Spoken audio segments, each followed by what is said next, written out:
Welcome, guys. We are here, youth group on YouTube, here with Trey Canard.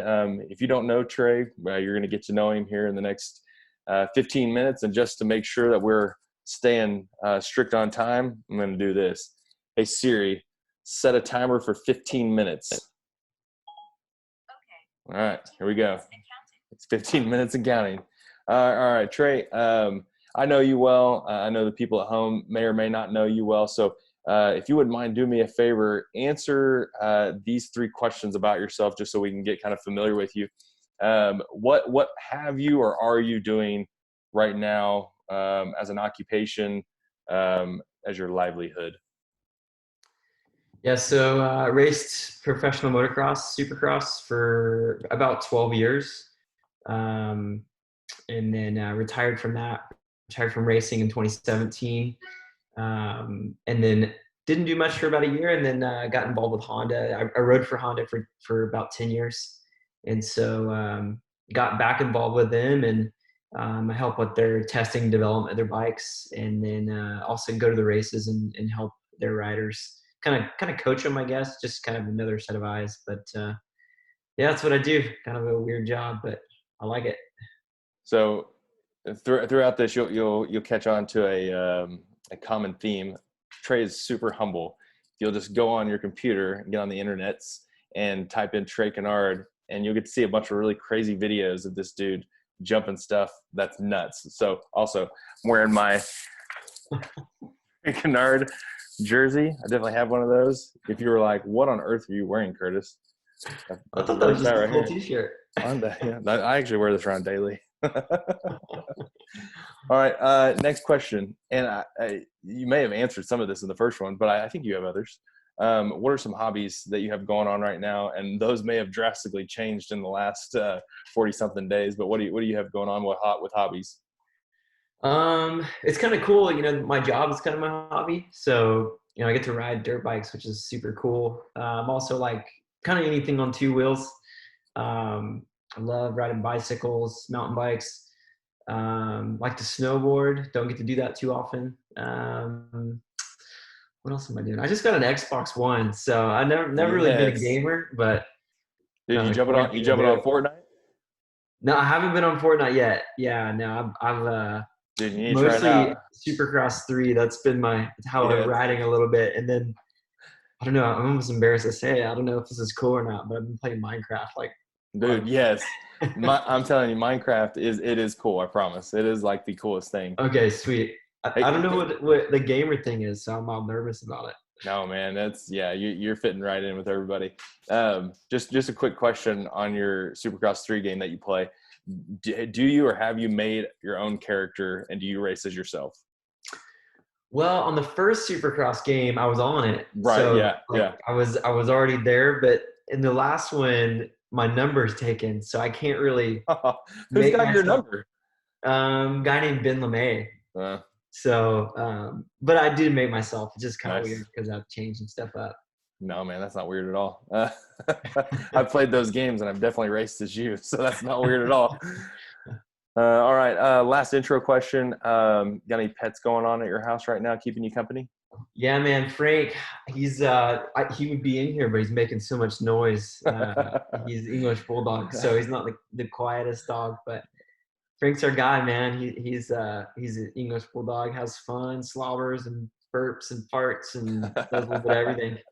Does he still ride the skateboard around?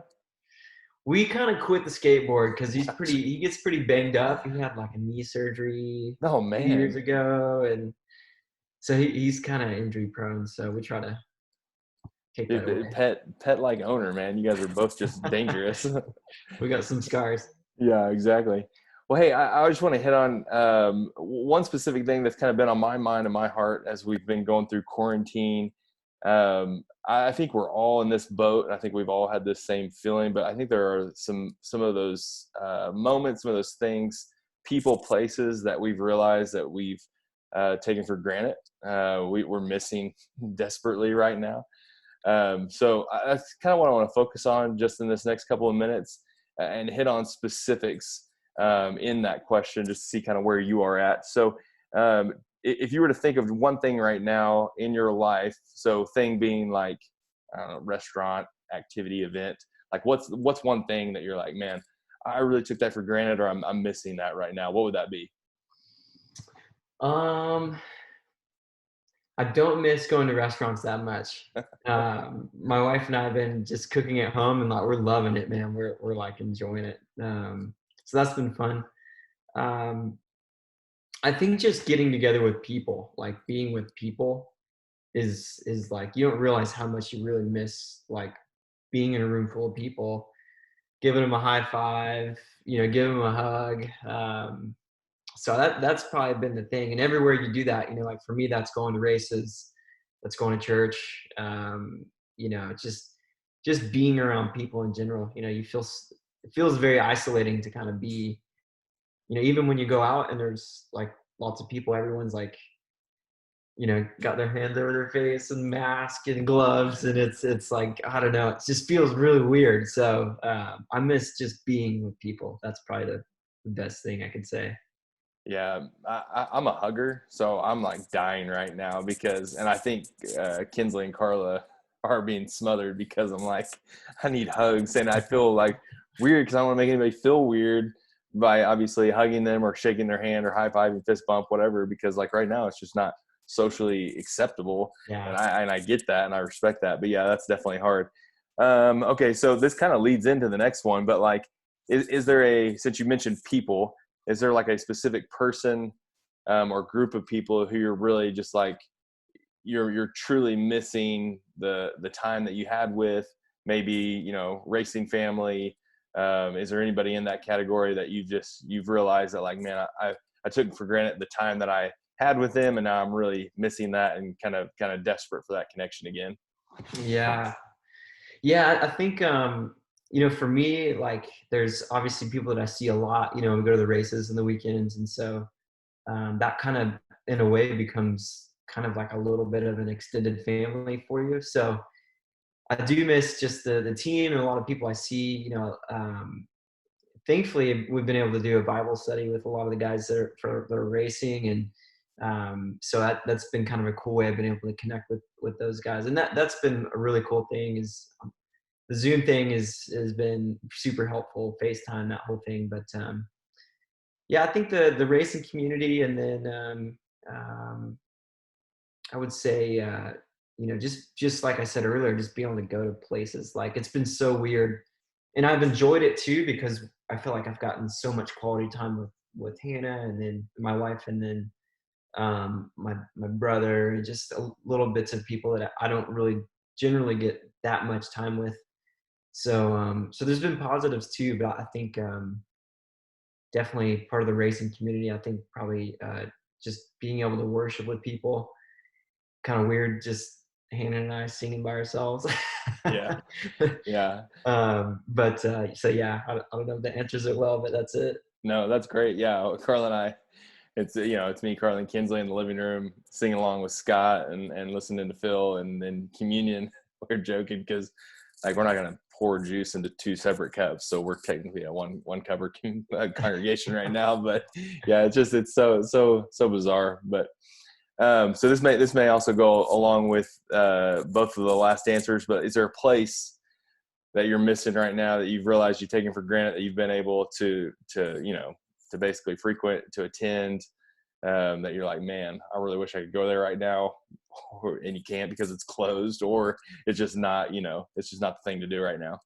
Coffee shops. Oh man, Sure. yeah. Yeah. I mean, I make pretty good coffee at home, and I love coffee, but just something about going to a coffee shop, man. It's like, that's, if I meet people, that's usually where I meet them. So just a cool environment, and coffee's good, and yeah, that's probably the biggest thing I missed through this whole thing as far as places to go.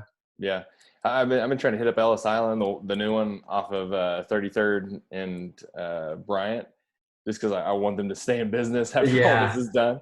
And I'm not about to wait in that Starbucks line that goes for miles down Memorial Road. So not about to do that. Yeah. I bought one of my favorite shops is in Guthrie. It's called Hoboken. And I just bought like a 5-pound bag of coffee. Dude, it's going to take me so long to go through it, but hopefully they'd stay in business in this whole deal. Exactly. Well, hey, so shifting gears a little bit, more of a deeper question. In this time of quarantine, where, like you said, you've gotten to spend a lot of time with yourself and with Hannah and with God, is there a truth that you've known from God that you've really just realized in this moment of quarantine that you may have taken for granted? I think the thing that's probably been on my heart the most is, and Phil spoke on it. Like one of his first messages in this whole thing was God's presence, and I think he used something out of Mark 4 or something, but it's when Jesus is on the lake with the disciples, and it's the wind's blowing and there's this storm that rolls in, and Jesus is just like asleep on the boat, and they wake him up and they're like, don't you care that we're gonna die? But something about that was just like so profound to me that even when we're in just crazy situations, like Jesus is there, and it might seem like he's not. Whenever it might seem like he's asleep, but I mean, he really is. He's always in that boat with us, and so to me, that's the thing is like his presence, and that's one thing that he promises us is his presence, and so I think that's been huge, man. Because there's either like huge mountaintop experiences where things are great and it's awesome, and you can just like high five Jesus and kind of soak it all in, and it's like God is so good, but there's other times where you also feel him and it's like you're in the the depths of the earth, but it's been interesting in this time where it's been like just kind of like so flat, and to be able to spend time with him and just know that he's in all places. And so I love that. And I don't think I've ever really thought of it that way, but like, yeah, we've experienced those highs, we've experienced those lows, but I don't know if we've ever experienced something that's just so neutral. And it's like, yeah are we going to change at any point? But like you said, God is still in that place. The verse of the day on the Bible app is in Proverbs, and it's 16:3. It says, "Commit to the Lord whatever you do, and He will establish your plans." And like anything or any time before this, I would have been like, yeah, like I'm all in on that. But like in this moment, like that's a challenging verse. Like yeah what plans do I have right now? But knowing that God is still in control and that He does have plans for you, even in a weird, unusual time like we're in, it is comforting, and for me, it gives me hope. So that's I love that thought. yeah it was kind of cool too, because Jesus is literally in the boat the whole time. Like I don't know at what point the disciples decide to wake him up. Yeah, Like seems like it took a minute for that boat to start to fill up. So it's just been a good reminder to me to like, okay, just go tap on the shoulder of Jesus, because he's there, like yeah, literally at all times. So it's been cool. I think it's been something that's kind of resonated with me in the last month for sure. I love that. All right, let's start wrapping up. A couple of not so serious, deep questions. What is a song right now that is your go-to to jam out?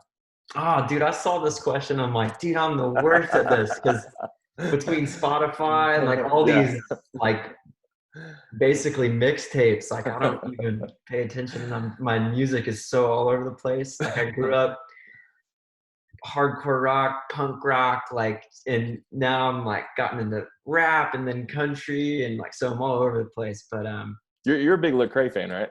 yeah, I Yeah. do love Lecrae. That whole group is just the whole crew is awesome, man. Just what they do and how they're able to bring God's presence into just I don't know in a really cool way. So, Yeah. but I think the song that I'm really into right now is by United Pursuit. It's called Hidden. Yeah. Um, That's a great on song. the Simple Gospel album. Like I don't know, man. I can just turn that on all the time and just like it just is deep for me. So I love it. I think that's probably my go-to most of all. Yeah, I mean, I've always been a fan of worship music, Christian, and right now I feel like it's more meaningful than it ever has been, just because it's always been there. It's a constant area of worship where you can just turn it on and listen. But like right now with everything that we're going through, I've really leaned on that. And it's been uplifting. Yeah, same. All right. What's the weirdest thing that you've done in quarantine up to this point? I was gonna say play Minecraft, but apparently that's not weird. No, Apparently that's normal. no.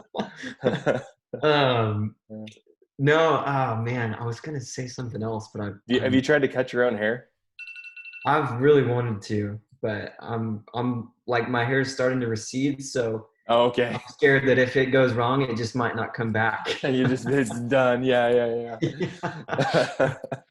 Um, I don't know, man. I think the weirdest thing is, yeah, I don't know. Nah, I really that's don't cool. know. I wouldn't say some people may look at Minecraft and go, yeah, that's weird.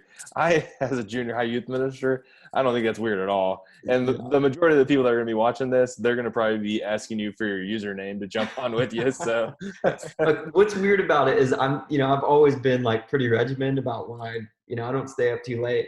And like I played it until like 2:30 one night. And I'm oh like, yeah, what is wrong with me? So that is weird that I stayed up that late playing Minecraft. yeah, you can easily get lost in those games for sure. Um, let's do this last question, and then I got one more thing. And you kind of already answered this, but you may have a different answer. What's been a blessing for you in this time of quarantine? I think the number one thing for me, and I like keep saying, is just time. Like I travel a lot, with the races. So, and then, most of my work's out of state. So I've been home for like over a month now. And so just being able to, you know, really spend quality time with my wife. And then I've spent a lot of time with my brother and just, I don't know, just that, I think that is, if I can try to take something once we're out of this, is like, I really need probably to spend more quality time with people that I care about and that I love. Um, so yeah, that's probably the one for me. That's awesome. Yeah, I'm pretty sure I scared your mom and your brother to death. Which, if you haven't clued in yet, Jackson Canard is Trey's brother. They were coming out of Lowe's, and I like I don't remember my windows were up or down, but I like yelled at them, and they came over and we talked. But I was like so like joyed to see somebody else out and about that I knew. It was just Yeah. it was a good feeling, but I probably scared them. Hey, so we're going to end up, if you're watching this, we're going to do a giveaway.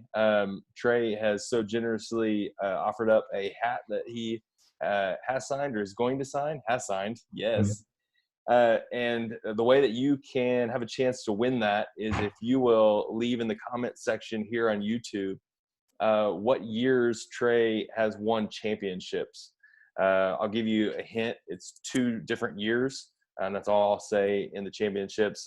Feel free to Google it, search it however you may. But the first to enter in the comments on the comment section here in YouTube, you will receive that hat. Bonus, if you can tell me what championships he has won. You've won 3, correct? If you look at the overall scheme. Yeah, 3, Okay. I guess, if you can kind of, think about it that way. We Yeah. won't go into detail on those because we won't give anything away. If you can name the 3 championships he's won, when I deliver the hat to the individual who's won, I'll bring you your favorite drink and candy bar. So throw that in there for a bonus. But man, I really appreciate you coming out, Trey, and spending time with us, praying for you and Hannah and old Frank. And man, I hope that this comes to an end soon, so we can get back out and do some mountain biking.